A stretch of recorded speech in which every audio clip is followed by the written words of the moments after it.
Assalamu alaikum. Dear students and viewers, welcome back to Eng with Professor Shahzad Tabassum. Shahzad is here. Dear students and viewers, please don't forget to subscribe my YouTube channel. Dear students and viewers, today we are going to read about the prologue to the Canterbury Tales by Geoffrey Chaucer. Let's start it. The Canterbury Tales, it contains 17,000 lines. In the Canterbury Tales, 32 characters make the trip to the shrine of the martyr Saint Thomas Becket in Canterbury.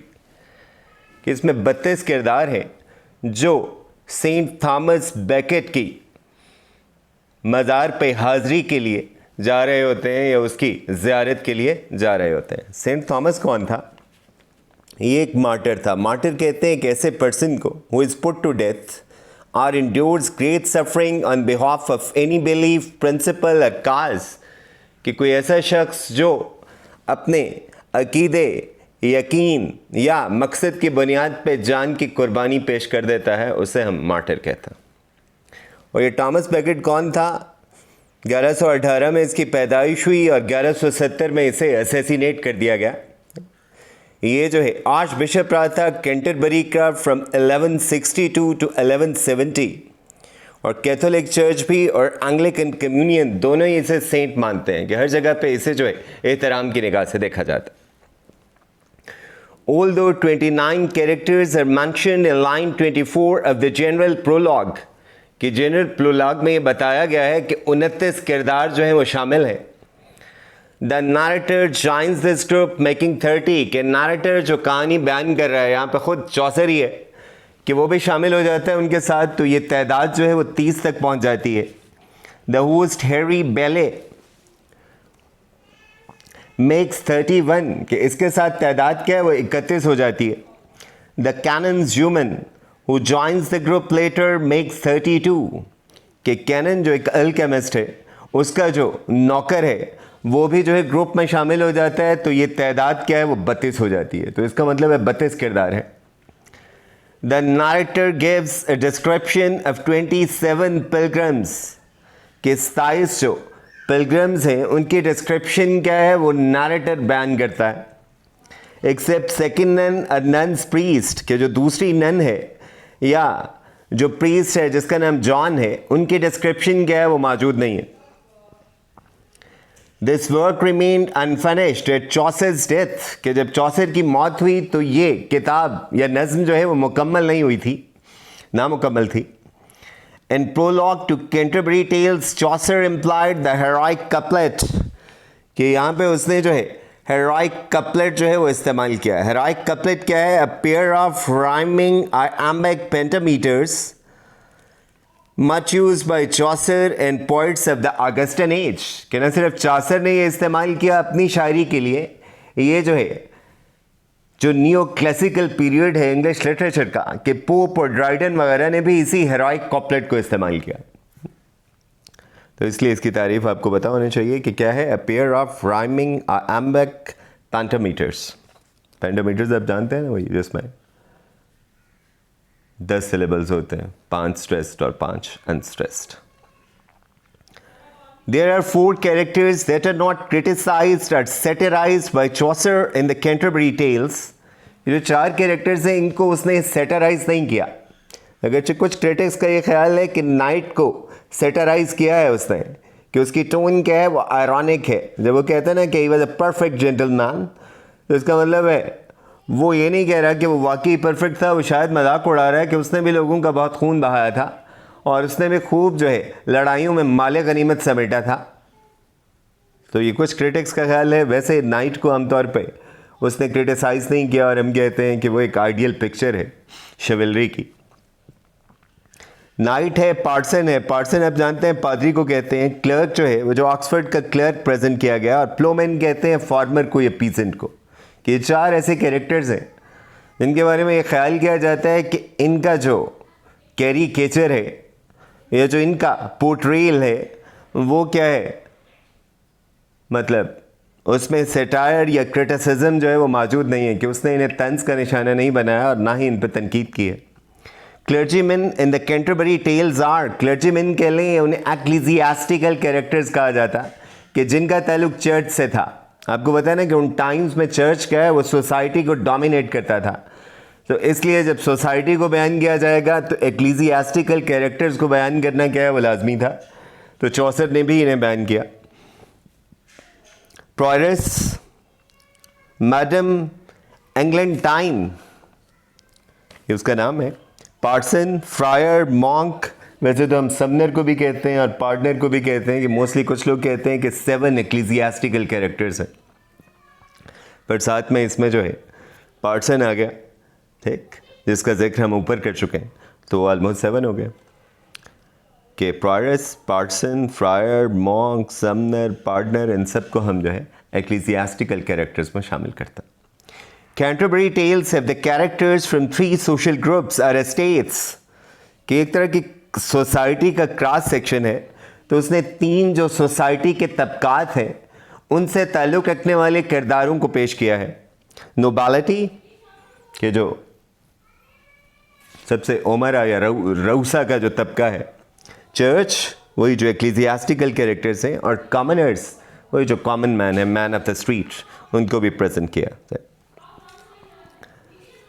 अब हम जो है पढ़ते हैं opinion of Chaucer about different characters of Canterbury Tales in the prologue, कि Chaucer ने किस तरह से उन्हें डिस्क्राइब किया है। तो जो मेन डिस्क्रिप्शंस हैं हर किरदार की, वो आपके सामने जो है वो गिवन है, तो हम इन्हें गो थ्रू करते हैं।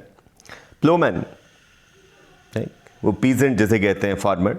ही would help the poor for the love of Christ and never take a penny, कि वो बड़ा काइंड हार्टेड कह लें, सिंपैथेटिक कह लें, जेनरस ऑफ स्पिरिट कह लें, कि बड़ा फयाज आदमी है और मजहबी भी।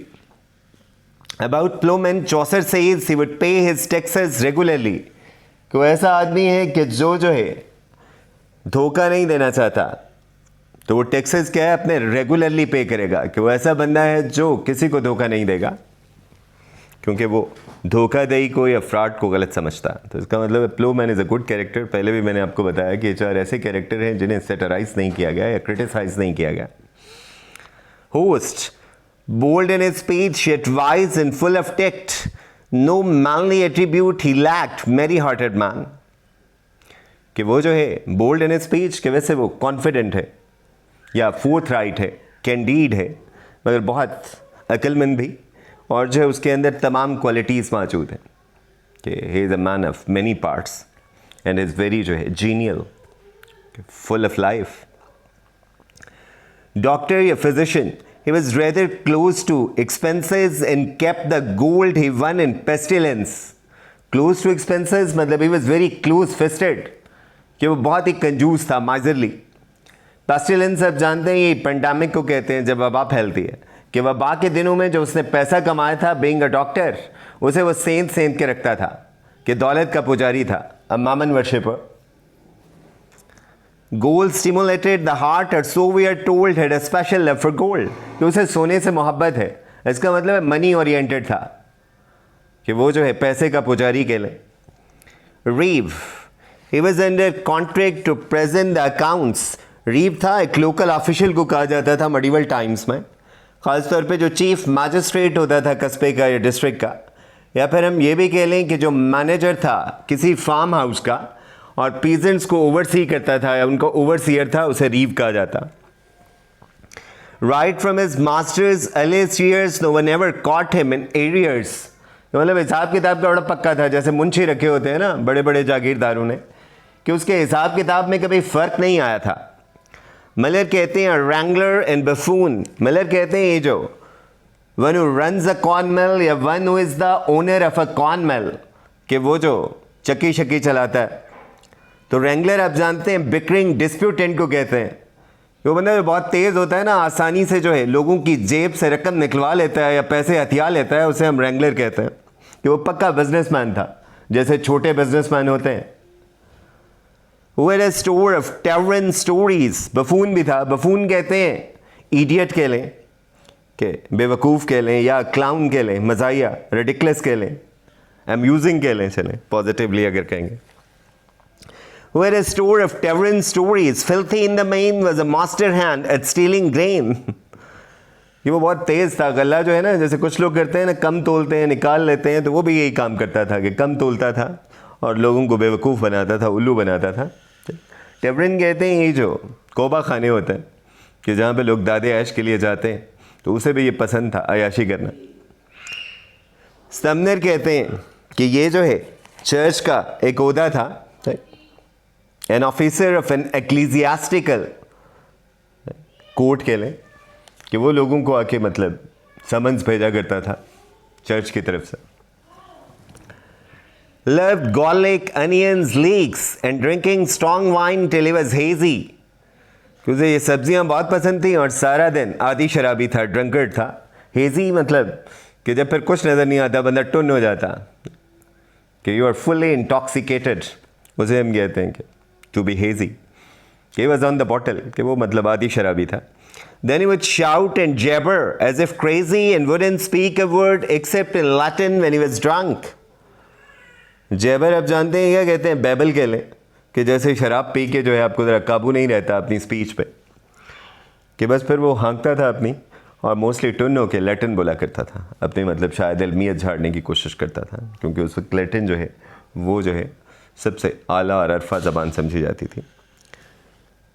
अब जो है हम नेक्स्ट जो है स्लाइड पे चलते हैं. Franklin, his house was never short of baked meat pies of fish and flesh, and these in such supplies it positively snowed with meat and drink and all the dainties that a man could think. dainties कहते हैं मतलब अच्छा खाना, कि वो बहुत खुश खुराक था. फ्रैंकलिन कहते हैं ये जेंट्री से नीचे एक ओहदा था, कि जिनके पास अच्छी खासी ज़मीन होती थी, लैंड ओनर्स थे, मगर वो जेंट्री का हिस्सा नहीं थे, उन्हें फ्रैंकलिन कहा जाता.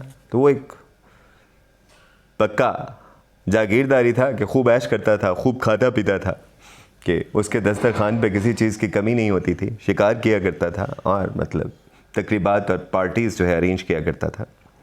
Clerk of Oxford, his horse was thinner than a rake and he was not too fat, कि उसका घोड़ा भी मरियल सा था और ख़ुद भी वो बेचारा जो है मनहनी सा. But had a hollow look, a sober stare, the thread upon his overcoat was bare, कि उसका ओवरकोट भी जो है वो अच्छी हालत में नहीं था, कि वो टिपिकल जैसे स्कॉलर्स होते हैं, तो एक स्कॉलर था. तो ज़ाहिर है स्कॉलर क्या है, उनके पास पैसा वैसा नहीं होता, इल्म ही होता.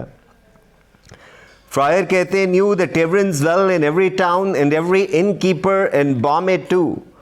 फ्रायर किसे कहते हैं कि ये भी चर्च से ताल्लुक़ रखता था. Better than leapers, beggars in the crew kept his tippet stuffed with pins for curls and pocket knives to give to pretty girls. टिपट कहते हैं ये जो स्कॉफ लाइक जो है पीस ऑफ क्लॉथ होता है, जिसे जो है कांधों पे रखा जाता है. तो उस वक्त की जो एक्लीजियास्टिकल क्लास थी वो ये लगाती थी, अब भी लोग रखते हैं, तो उसे हम जो है कहते हैं ट्रिपट. वो बड़ा तेज़ था, लोगों से पैसे जैसे निकलवा लेता था, ठीक, और जो है शुगर डैडी था, लड़कियों को फांसने की या रुझाने की कोशिश करता था, कि करप्ट था. कि आपको भी पता होगा कि चौसर ने जो है चर्च का मजाक उड़ाया, चर्च की करप्शन है उसको उसने हाईलाइट करने की कोशिश की है. तो इन किरदारों के ज़रिए आपको अंदाज़ा हो रहा है कि चर्च से ताल्लुक़ रखने वाले लोग जो हैं वो कितने करप्ट थे. मर्चेंट हैड सेट हिज वेस्ट to work, none knew he was in debt. Merchant एक ताजिर था, वो typical was so stately negotiation, loan, bargain and commercial obligation, कि वो सारे काम ऐसे करता था, हालांकि वो मतलब मकरूज़ था, उस पर कर्जा चढ़ा हुआ था, मगर फिर भी वो किसी को ज़ाहिर नहीं होने देता था, कि एक अच्छे कारोबारी की निशानी है कि वो अपने मसाइल फिर अपने तक ही रखता है, वरना फिर उसका कारोबार क्या है वो तबाह हो जाएगा. तो इसलिए वो जो है अभी मुश्किल में था, उसके हालात माड़े थे, माली हालात जो है वो अच्छे नहीं थे, मगर फिर भी जो है वो किसी को मतलब ही जो है मेंटेन्ड स्टिफ अपर लिप, कि वो किसी से बात नहीं करता था और किसी से जो है अपने मसाइल शेयर नहीं करता था. वाइफ ऑफ बात एक जगह का नाम है, वहाँ से उसका ताल्लुक था. Like to laugh and chat and knew the remedies of love's mischances, कि उसे हंसना मतलब ज़िंदगी से भरपूर थी, क्या क्या लगाती थी, बातें करती थी, और शादियाँ भी उसने 5 कर रखी थी, इसलिए जो है वो फ्लर्ट भी थी किसी हद तक, कि मतलब एक्सपर्ट थी. उसने खुद ही कहा ना, art in which she knew the oldest dancers, कि वो बड़ी एक्सपीरियंस थी इस मामले में. Cook had an ulcer on his knee as far, ये जो एक स्वीडिश है blancmange, he made it with the best blancmange, कि उसे जो है ना ये मीठा बहुत पसंद था, ये एक डिज़र्ट है, स्वीट डिज़र्ट, तो उसे ये बेहद पसंद था। हालांकि जो है उसके इधर ज़ख़म था घुटने पे, ये जो है मतलब खाना वाना उन्हें तैयार करके देता था, जो बड़े बड़े लोग थे उन्होंने साथ रखा हुआ था, तो टिपिकल था, उससे भी मतलब कहानियाँ शहानियाँ और वो गंदे जोक सुनाने का शौक़ था, और साथ में मीठे का भी शौकीन था। तो ब्लॉशमॉन्च ये एक जो है स्वीट डिज़र्ट है, मेड ऑफ क्रीम और milk. Okay, thanks for patiently listening to me. Let's call it a day. See you in a few hours with the next video about Chasa. Till then, Allah Hafiz. Stay safe, stay blessed, and keep on listening to me and working hard. Allah Hafiz.